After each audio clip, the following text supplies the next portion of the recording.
think it's something that ends up being actually wise for taxpayers because, every prisoner is costing us about $16,000, $18,000, $20,000, and every one of us are paying for it. So if we can find programs that work, breaking that cycle, ultimately that can be a good investment for taxpayers all across the country. All right, it's a man's turn. I'm going to call on that big guy right there with little hair. Since the microphone's right next to him. Thank you. My name's Steve Gordon. I'm from Clearwater, and I own a small company, environmental company. I manufacture the instant off water saving device that fits on any faucet worldwide. I'm frustrated because I can create 500 jobs. I've gone to the banks. I can't get a loan. And I speak for all businesses in the United States. We are tired of dealing with banks. And I don't understand, and this is my question for you, is that I know you care. I know you're trying. And I appreciate the pledge of $30 billion to small businesses. But lending it to the banks to lend to us is not the answer.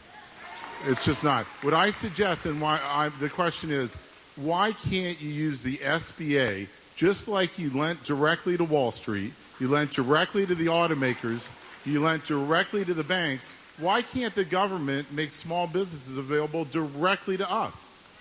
Well, this is a good question. Look,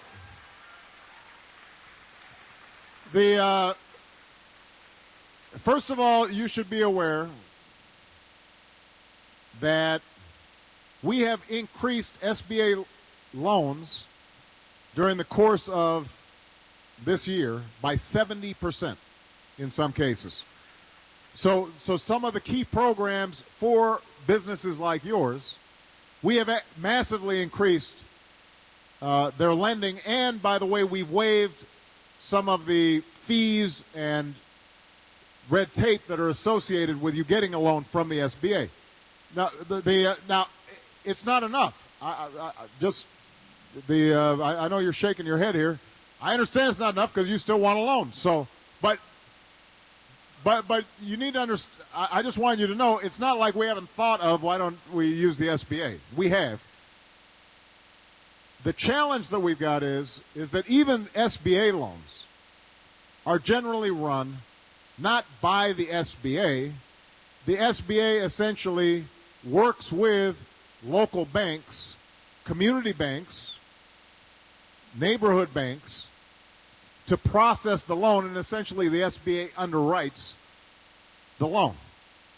And so the SBA does not have the infrastructure to go all across the country in every region and process loans to small businesses directly because they don't have enough people. Somebody yelled, "Why not?" The SBA doesn't have the staff to do it. Keep in mind,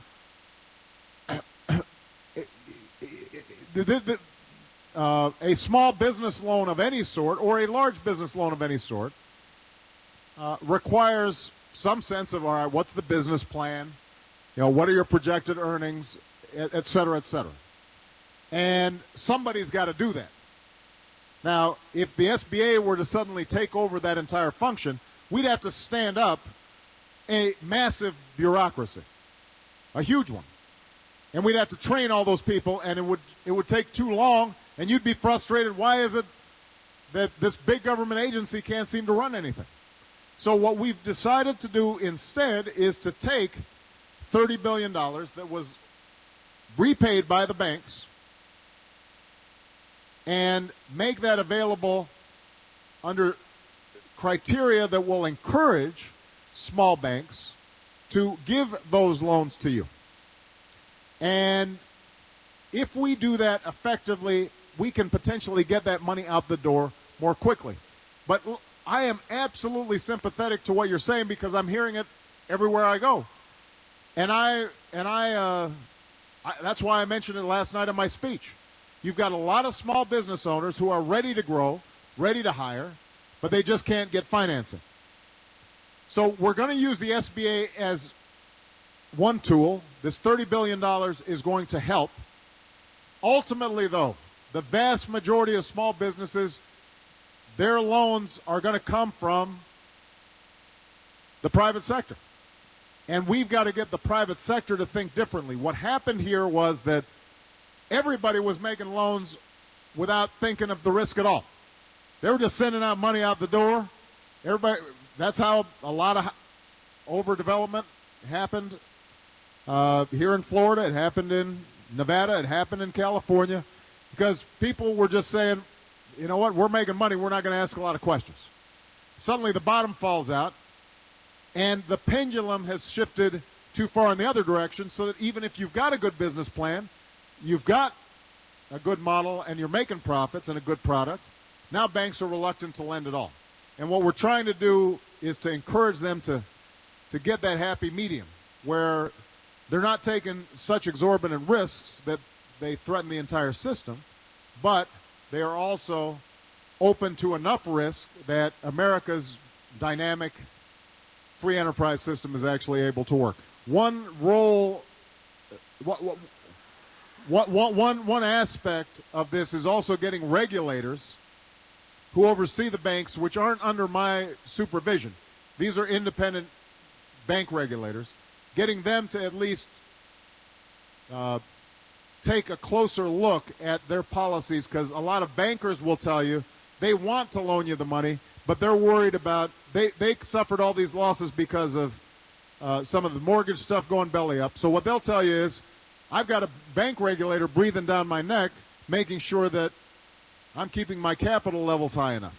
And we're going to have to make some adjustments there, but that's not something the administration can do directly. We can just encourage these independent regulators to take a closer look at it.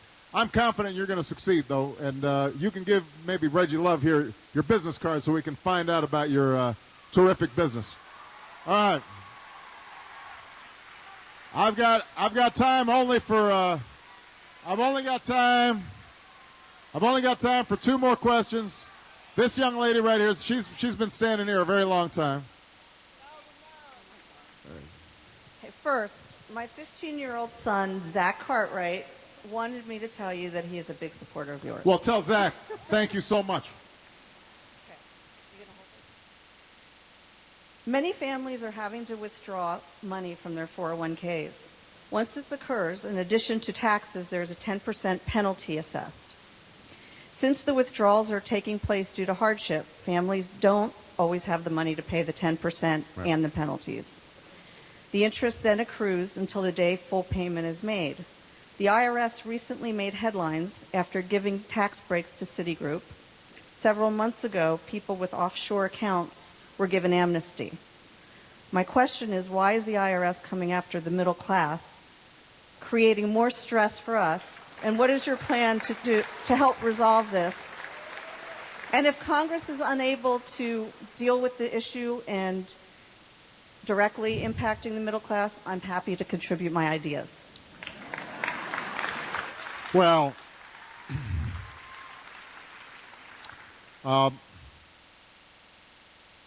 this is something that actually I personally experienced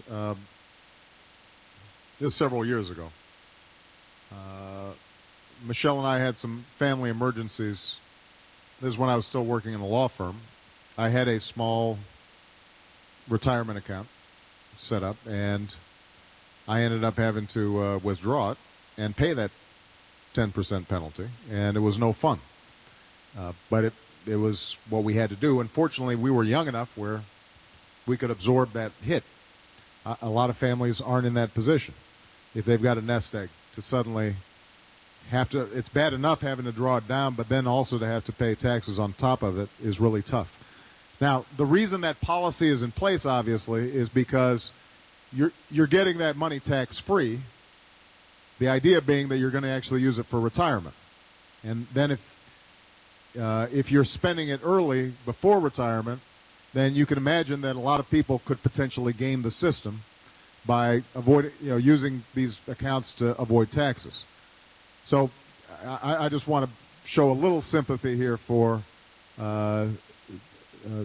those who are trying to enforce the law.